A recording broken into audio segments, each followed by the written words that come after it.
అతిపెద్ద ప్రజాస్వామ్యంలో ఎన్నికల నిర్వహణ ఓ పెద్ద సవాల్. పోలింగ్ సజావుగా సాగేందుకు ఎన్నికల సంఘం సుదీర్ఘ కసరత్తు చేసి ఎన్నో చర్యలు తీసుకున్నప్పటికీ కొన్ని చోట్ల చెదురుమదురు ఘటనలు చోటు చేసుకున్నాయి. పలు పోలింగ్ కేంద్రాల్లో ఈవీఎంలు మొరాయించడం, సాంకేతిక సమస్యలతో ఈసీకి తలనొప్పులు తప్పలేదు.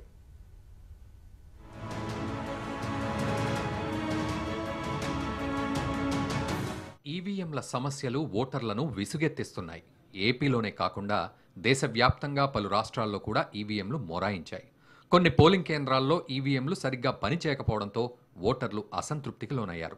ఇక జమ్మూ కాశ్మీర్లోని పూంచ్ జిల్లాలో అయితే వింత పరిస్థితి. ఈవీఎంలో కాంగ్రెస్ పార్టీకి సంబంధించిన బటన్ పనిచేయడం లేదని నేషనల్ కాన్ఫరెన్స్ నేత మాజీ సీఎం ఒమర్ అబ్దుల్లా ట్విట్టర్ వేదికగా ఆరోపిస్తూ ఓ వీడియో పోస్ట్ చేశారు. ఈవీఎంలో ఒక బటన్ పనిచేయకపోవడంతో పోలింగ్ నిర్వహణలో జాప్యం జరిగినట్లు షాపూర్ పోలింగ్ బూత్ ప్రిసైడింగ్ అధికారి ఆ వీడియోలో తెలపడం కనిపించింది. ఈవీఎంలో కాంగ్రెస్ గుర్తు హస్తం ఉన్న 4వ నెంబర్ బటన్ పనిచేయడం లేదన్నారు. కొన్ని ఈవీఎంలలో బీజేపీ బటన్ కూడా పనిచేయలేదన్నారు. అయితే పూంచ్ జిల్లా సురాన్కోట జిల్లాలోనూ ఇదే పరిస్థితి ఏర్పడినట్లు ఓటర్లు తెలుపుతున్నారు.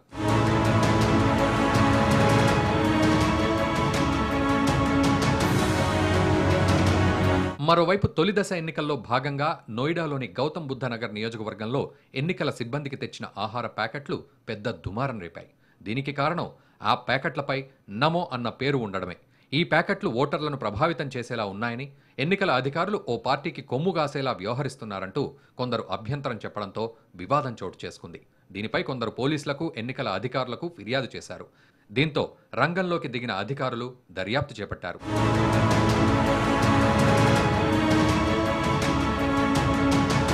అటు నమో ఫుడ్ ప్యాకెట్ల వ్యవహారంపై తమ దృష్టికి వచ్చిందని additional chief election officer B R Tiwari. అయితే ఆహార పొట్లాలను సరఫరా చేసిన దుకాణం 10 ఏళ్ల నుంచి వ్యాపారం చేస్తోంది.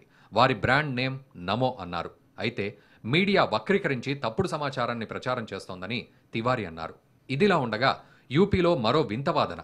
బీఎస్పీ గుర్తు ఏనుక్కు ఓటేస్తే బీజేపీ పార్టీ గుర్తు కమలానికి ఓట్లు పోలయ్యాయంటూ యూపీలో పలువురు ప్రచారం చేశారు. అయితే ఈ అంశంలో తమకు ఎటువంటి ఫిర్యాదు అందలేదని, ఎన్నికలు ప్రశాంత వాతావరణంలోనే జరిగాయని బిజ్నర్ సెక్టార్ మేజిస్ట్రేట్ రాకేష్ కుమార్ వెల్లడించారు. तो फिर हंगामा क्यों हुआ है? ऐसे जो है ये आपसी जो है उसके वजह से वो हंगामा कोई नहीं हुआ, सब शांतिपूर्ण चल रहा है। हंगामा हुआ है यहाँ पर काफी देर तक हो रहा। अच्छा मिनिस्टर साहब, जो ईवीएम बदलवाई है आपने, वो क्यों बदलवाई, क्या समस्या थी? नहीं उसमें सुबह बिफोर मॉक ये बता मॉक कॉल के समय उसमें दिक्कत आ रही थी, इसलिए बदलवाई थी। पूरा सेट चेंज कराया। अच्छा, अब किस तरह का चल रहा है? शांतिपूर्ण चल रहा है।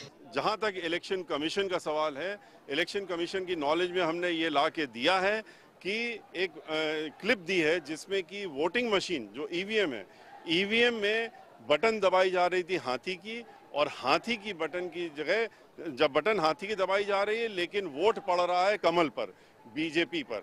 और इसको जो हमारे लोगों जिन्होंने वोट डाला था उन्होंने बाहर निकल करके और इसकी कंप्लेंट भी की, लेकिन उस पर कोई एक्शन नहीं हुआ। और इस तरह की शिकायतें कई ईवीएम की मशीन्स में मिल रही हैं और इस पे बहुत बड़ी धांधली हो रही है। इस पे एक्शन इलेक्शन कमीशन को लेना चाहिए इमीडिएट। ఇక యూపీలోని షామ్లీలోని ఓ పోలింగ్ కేంద్రంలో సరైన గుర్తింపు కార్డు లేకుండా ఓటు వేసేందుకు ప్రయత్నించినట్లు అధికారులు తెలిపారు. దీంతో భద్రత విధుల్లో ఉన్న ఓ బీఎస్ఎఫ్ జవాన్ గాల్లోకి కాల్పులు జరపడం కలకలం సృష్టించింది.